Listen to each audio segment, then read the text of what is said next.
দেশের স্বাধীনতাকামী বিদ্রোহীদের হামলায় নিহত পাকিস্তান সেনাবাহিনীর সদস্যদের শেষ শ্রদ্ধা জানানো হচ্ছে।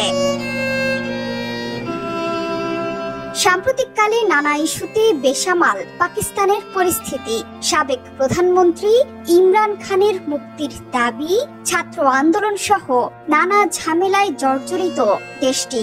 তবে সম্ভবত পাকিস্তানের সামনে সবচেয়ে ভয়ের কারণ হয়ে এসেছে দেশটির অন্যতম প্রদেশ বেলুচিস্তানের স্বাধীনতার দাবিতে বিদ্রোহী গোষ্ঠীর সক্রিয় হয়ে ওঠার ঘটনায়।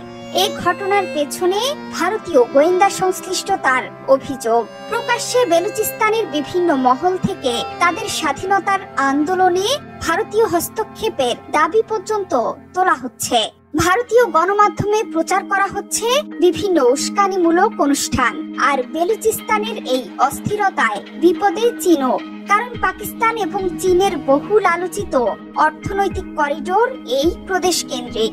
গাদার বন্দরকে কেন্দ্র করে অর্থনৈতিক এবং কৌশলগত সম্পর্কের নতুন এক মাত্রায় পৌঁছায় চীন এবং পাকিস্তান। কিন্তু স্বপ্ন চুরমার করতে মরিয়া বেলুচিস্তানের বিভিন্ন বিদ্রোহী গোষ্ঠী, যার পেছনে ভারতের হাত রয়েছে বলে অভিযোগ উঠেছে। পাকিস্তানের দক্ষিণ পশ্চিমাঞ্চলীয় প্রদেশ বেলুচিস্তানে গত রবিবার রাতে এবং গতকাল সোমবার সকাল পর্যন্ত অন্তত 6টি প্রাণঘাতী হামলার একটি সিরিজ চলে। এসব হামলায় কমপক্ষে 74 জন নিহত হয়। এটি এমন একটি অঞ্চল যেখানে কয়েক দশক ধরে সশস্ত্র বিচ্ছিন্নতাবাদীদের সঙ্গে দেশটির নিরাপত্তা বাহিনীর মধ্যে ঘন ঘন সংঘর্ষের ঘটনা ঘটে থাকে। বিচ্ছিন্নতাবাদী গোষ্ঠী বেলুচিস্তান লিবারেশন আর্মি সর্বশেষ হামলার দায় স্বীকার করেছে।